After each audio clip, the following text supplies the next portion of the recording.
estamos de volta com o nosso convidado de hoje, o artista plástico e professor Marcelino Peixoto.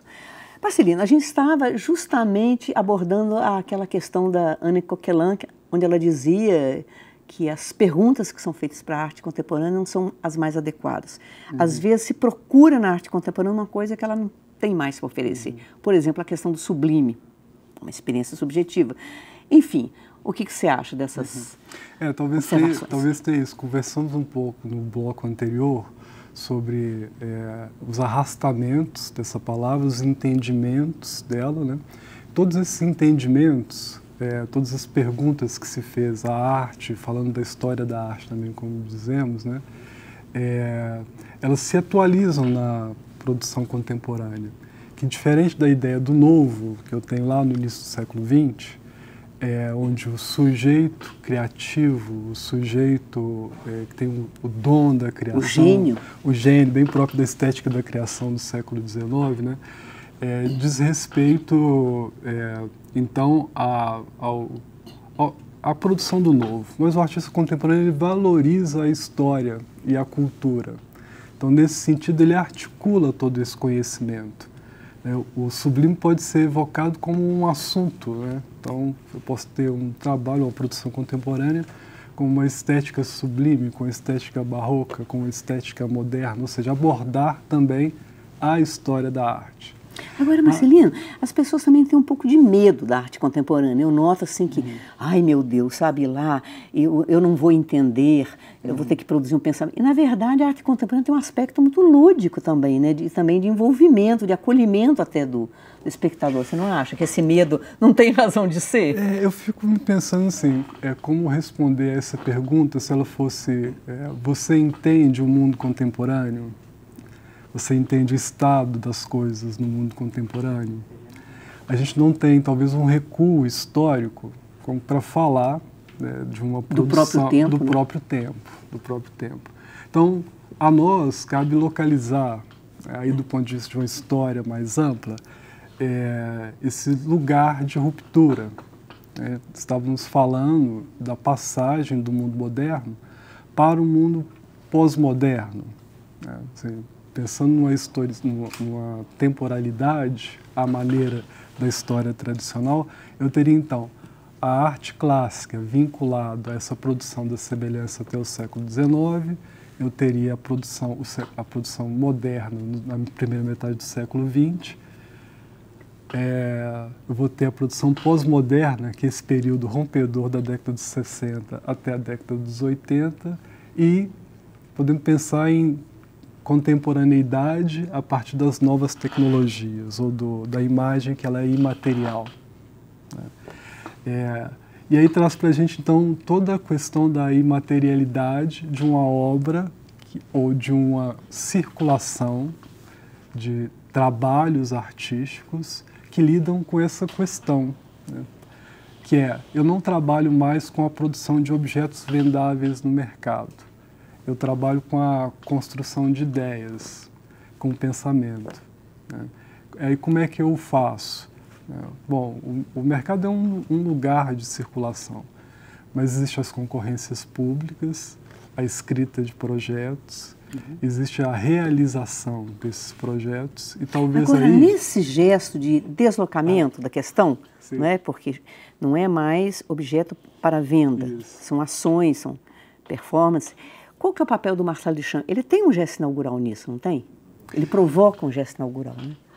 Talvez sim, né? De trazer para a gente um modo de fazer pesquisa em arte que torna bem claro para a gente a distinção entre as ciências, né? A arte não trabalha com a dedução ou com a indução, ela trabalha com um modo especulativo. Então, o método de produção artística é especulativo. Então, Duchamp inaugura um modo de fazer perguntas, que talvez seja tão novo quanto o modo socrático, né? Que, assim, sei que nada sei, conheça-te a ti mesmo e faça perguntas, faça livre uso da palavra, né? Quando eu estou pensando no gesto inaugural, é aquele mesmo que todo mundo conhece, né? Que é pegar um objeto que é um mictório, né?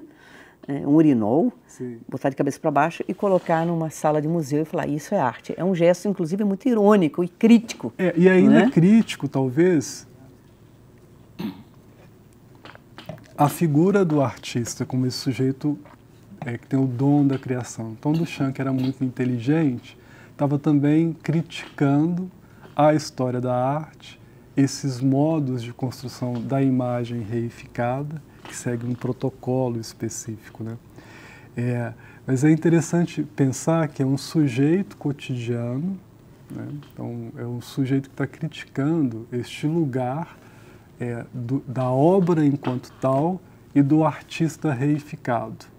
Então, se eu não vendo mais obra, eu estou vendendo, então, serviço. O artista contemporâneo, ele vende trabalho, ele vende realizações de trabalhos, de projetos, né? Nesse sentido, se torna impossível pensar, então, na figura do artista, senão que de um grupo de pessoas que se agenciam para realizar. Então, é uma certa desmistificação da figura do artista, né, que ocorre na literatura. Você não tem mais aquela ideia do autor, né? É a leitura que se faz do trabalho dele. E, ao mesmo tempo, eu me lembro também do Eric Satie também, ele tem um diário que é muito interessante, assim, Vida do Artista. 7 horas da manhã, acorda, 7h15, escova o dente, 7h30, toma café. Quer dizer, ou seja, meus caros, o artista é quase como qualquer um. Ele paga contas, né? Os impostos chegam para todas as pessoas. Então, esse artista que consegue se articular no mundo contemporâneo seguramente é um profissional liberal, né? Então, ele faz formação e entende o seu mundo e, a partir desse entendimento, dessa cultura, articula o pensamento e quer ser relevante como propositor no mundo, né? No mundo das ideias. Agora, é isso, né? Como cada um se articula dentro deste mundo. Hoje, essa consciência da coletividade me leva para dois lugares de trabalho e de pesquisa. Primeiro, sou pesquisador do desenho. Sou professor de desenho, trabalho com formação de artistas em desenho. Tenho uma produção em desenho, ou como articulo o pensamento se dá através do desenho. Às vezes a gente chega em lugares de gênero a partir do desenho, a performance, a instalação, mas lugares também que é bom a gente começar a repensar, né? Porque categorias como performance e instalação, que foram decorrência de modos experimentais da década de 60, constituíram-se disciplinas acadêmicas, historicizadas, né?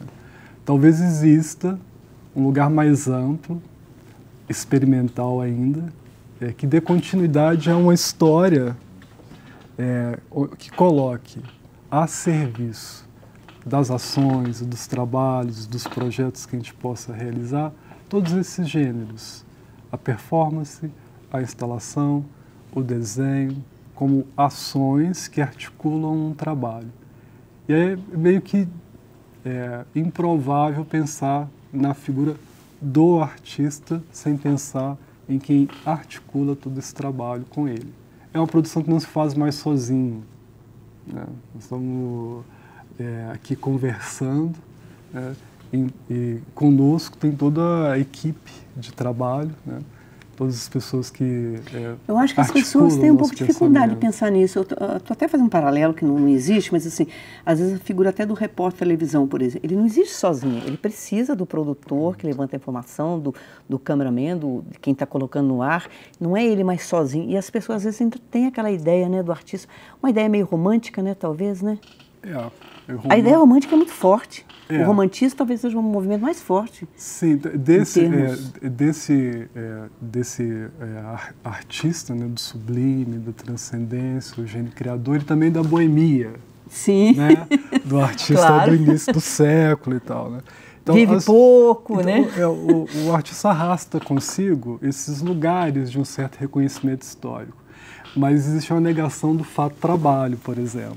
Às vezes até se esconde nesse processo que há trabalho, e muito suor, e muito trabalho, muita exploração atrás daquele quadro, daquela pintura maravilhosa, né? Então, a arte é sobretudo um envolvimento de trabalho, né? Mesmo que seja a elaboração conceitual de projetos, né? É um trabalho, é da natureza do trabalho. Escrever um texto requer voltar nesse texto várias vezes. Apagar, riscar, desenhar, aí é bom pensar nessa articulação, né? Realmente, de fato, todas essas articulações, todas essas ações de trabalho, eu chamo de desenho. Né? Estudar desenho para poder construir ou se expressar são modos de fazer que estão dentro de uma pauta acadêmica, mas isso, de fato, é do interesse do campo de quem estuda desenho. Então, vamos fazer outro intervalo. E aí a gente volta daqui a pouco já com o último trabalho, então, de Marcelino Peixoto, que explora as fronteiras ali entre o trabalho braçal e o trabalho intelectual. Até daqui a pouco.